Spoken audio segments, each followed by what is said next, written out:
Hi again, it's your fellow wolf here, wintersummerfox, and in this episode I'll be talking about how to make a fursona. Hope you enjoy.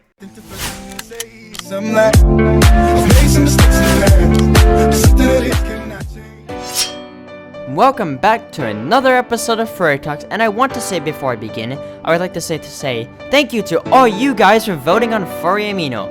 Well, let's get into today's episode with the question: how do I make a fursona / character? Well, let's define what is a fursona and a character. A fursona is an animal alter ego of a furry, and is a character you feel connected to and represents you if you're an animal.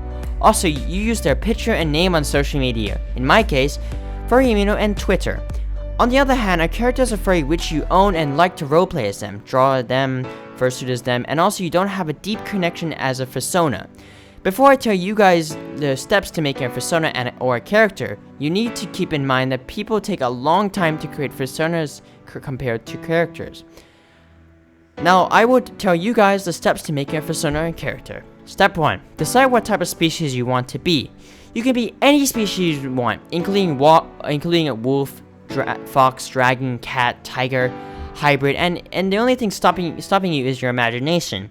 Also, you must make sure that your species you want to be is an open species, or else you must buy an adoptable from the creator or ask them for permission. One other point to mention is that some open species have rules and guidelines you must follow to be considered part of the species. A good example of this is the Dutch angel dragon species.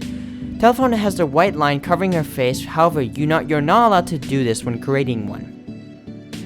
Number 2. Drawing and designing your fursona. When drawing your fursona, you're required to draw your fursona in 3 different poses: front, side on, and back. Don't start crying about you not being able to draw, because some artists are generous enough and have made a free ref sheet lineup for you guys to use. It's simple, you just color it in and you're done. Okay, now you have all your fursonas and everything done. You must follow these rules when creating a fursona.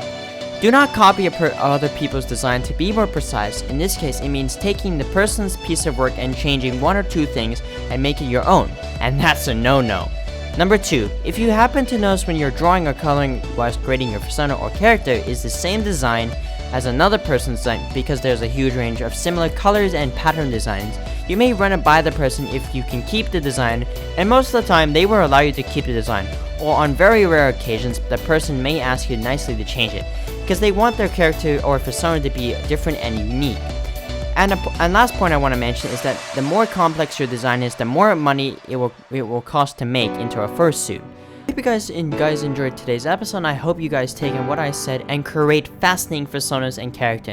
And once again, thank you to everybody for voting on Furry Amino. Create fascinating and fursonas and characters. And once again, thank you to everybody for voting on Furry Amino to do this episode today. And as always, hit that like button, subscribe, and I'll see you in the next video. Bye bye.